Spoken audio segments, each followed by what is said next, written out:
Bitbucket is a version control platform that allows teams to manage and collaborate on Git repositories. Here's how to use Bitbucket effectively.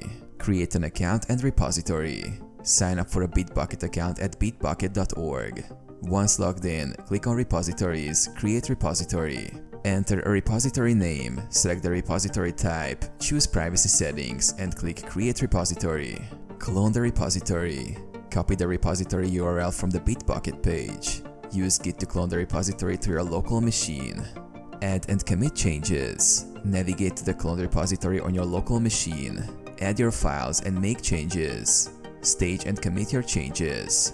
Push changes to Bitbucket. Push your commits to Bitbucket. Branching and merging. Create branches for new features or fixes using the following. Push the branch to Bitbucket and create a pull request for code review and merging. Collaborate with team members. Use pull requests to review code changes, leave comments, and approve or request changes. Use Bitbucket's integrations with tools like Jira, Trello, and CI/CD services to streamline development workflows.